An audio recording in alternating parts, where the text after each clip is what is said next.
Hello viewers, welcome back to the Nellai Money School. Whatever be your age, education, gender, experience, this school is the place to come to learn matters finance. It will help you understand your personal finance, help you understand your family finance, and I would also like you to understand your country's finance better. Today's episode is about our country's finance, namely the Indian Union budget. Please remember to subscribe, please press the bell icon and stay on till the end of the episode to participate in the quiz. Let me start by saying that don't let anyone ever scare you saying things about finance using jargons, including the word budget, or what is the difference between capital or revenue expenditure, real numbers and nominal numbers, or how accurate the numbers or the figures I am using in this episode are. I have simplified a lot of them so as to not to scare you and not to bore you. Let's start with this episode. A budget is nothing but a plan involving money. Very specifically, it's a plan involving receipts and expenditure for a specific period of time, in this case for a year. And in the context of budget, we use some sort of large numbers. 1 lakh crore is the Indian system, is a large number in the Indian system. The equivalent of the international system is 1 trillion. So 1 lakh crore and 1 trillion would be used interchangeably in this episode when you talk about budget. And the budget in our case is for the period of 1st April 2019 to 31st March 2020. That's the Indian financial year. The budget for India was presented by our Finance Minister Nirmala Sitaraman last week in the Parliament. But remember, it's not Nirmala's budget. It's yours and mine, so we need to take interest in understanding what these numbers are and what the direction of the country is. Before we start budget, let's understand GDP. GDP stands for Gross Domestic Product. It's the value of all products and services produced in the country. So Gross Domestic Product. In the year 2019-20, it is estimated that India will have a GDP of 211 lakh crores or 211 trillion. Please remember this number. Budget talks about the expenditure needed by the government to run this country. The expenditure needed to take care of the defense of the country, take care of railways, roadways, and various infrastructure, take care of health, education, as well as certain basic living conditions for certain sections of the population, of the citizens of India. So all expenditures needed to run the country.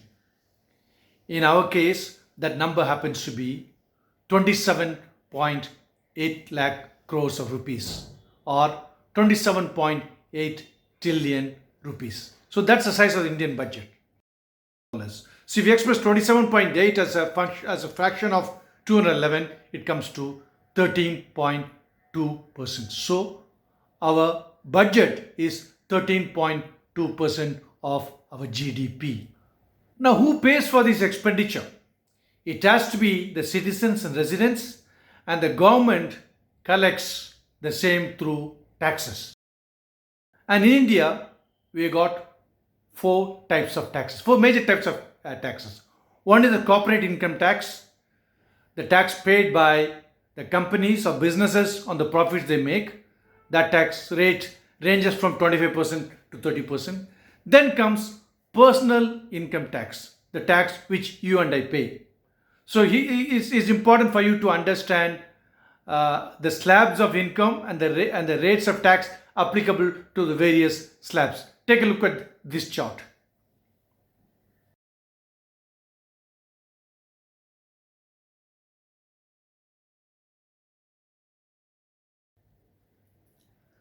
So we all get some deductions and allowances on our income. So after removing these deductions and allowances, we need to calculate what our income and look at the slab. And if you are 60 years plus or 80 years plus, you get some additional benefits as shown here. In the current budget, it is proposed to increase the IS rate plus surcharge plus cess to 42.77%. That is right at the bottom of this table.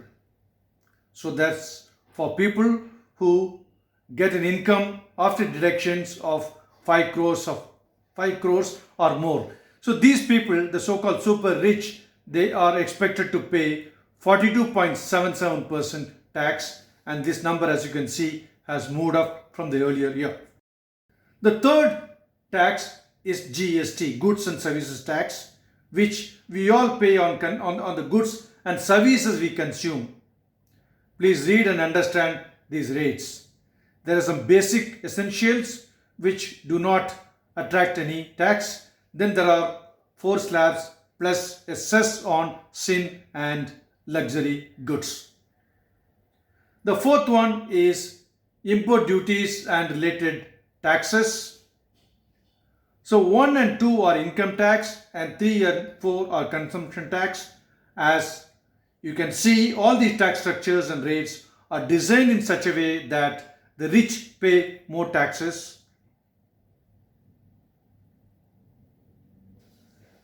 So through these 4 major taxes as well as other taxes, the government of India collects about 24.6 lakh crores of taxes.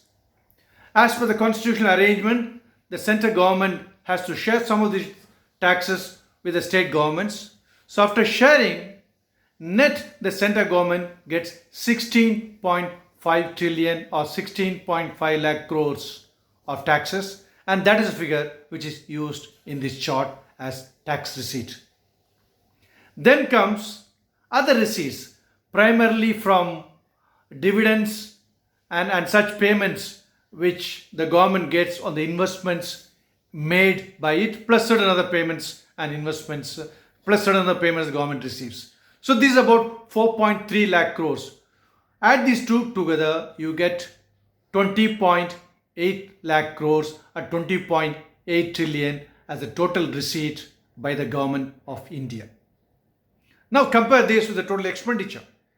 You will see the total expenditure is 27.8 trillion rupees, but the total receipt is only 20.8 trillion rupees, which means the government is spending 7 trillion rupees more than what it receives. So the deficit, there's a deficit of 7 trillion rupees, and this deficit is known as the fiscal deficit of our country. Expressed as a percentage, it is 3.3% of our GDP.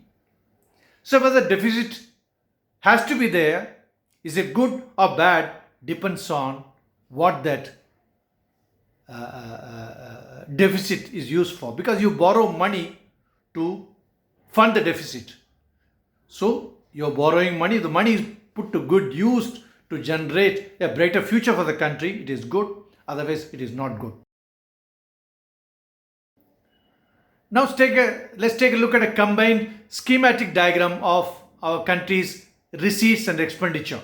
Take a look at this schematic diagram. It's a bit busy, but if you look at it carefully, it's a very interesting chart to read and understand more about our receipts and expenditures. So here you see the flow from receipts to expenditure. The expenditure is put into 2 broad groups: scheme expenditure, which is what is going to drive the country forward, and the second group called others, establishment and transfers. We will zoom into each of these, starting with the second one first. Interest payment of 6.6 lakh crores. That's the interest we pay on the accumulated borrowing we as a country have borrowed so far. And with that borrowing going up further this year, please remember the deficit the fiscal deficit is going to be funded by more borrowing. So this interest payment is bound to go up with every year of borrowing more as a country. Then you can see this group also includes 2.65 lakh crores of transfers to the states. We will leave that aside for the time being. The third block of this is establishment expenditure, which is the expenditure including that for defense personnel of all the people involved in planning and executing the schemes needed to drive the country forward as well as to defend the country. So there's the establishment expenditure. Now let's see where our money is going in terms of the various schemes. The first group, the various schemes where the government is planning to put the money for good use, hopefully. Let's take a look at the major groups of expenditures.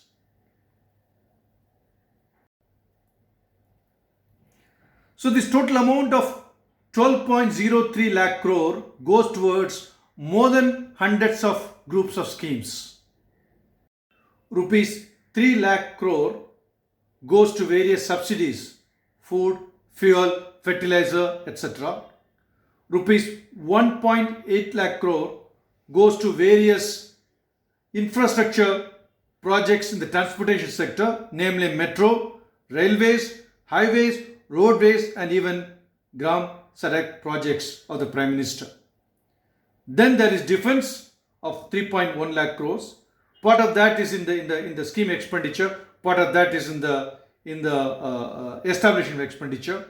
Then there is health and integrated child development. There is education skill development. There is space and there is digital.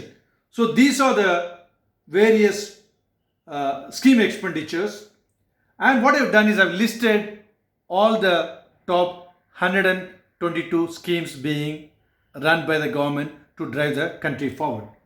So you can take your time to read these charts which talk about the 122 schemes, the planned expenditure for 2019-20 as well as the expenditure in the previous years are given in these charts.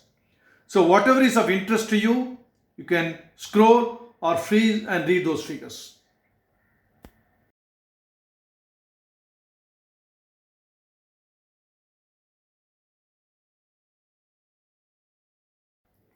I know it is quite a lot for you to read and understand, but I want you to make a beginning in trying to understand and taking interest in our country's budget. Please remember, it is not just Nirmala Sitaraman's budget or Narendra Modi's budget, it is our budget, so we need to take interest. Let's start today by understanding the basics of our budget, which I have presented to you. Now let's move on to the money quiz for this week. I told you about the GDP, then there is something called GNP, Gross National Product. So what is the difference between GDP and GNP? Please give your answers in the comment section. The names of the winners will be announced in the coming episodes, like the way I am announcing at the bottom of the screen the winners of the earlier quizzes. So that's all for this episode. Please continue to watch Nellai Money School. Please continue to subscribe, seek notifications, like, dislike, and comment. That's all for now. Goodbye. See you in the next episode. Bye bye.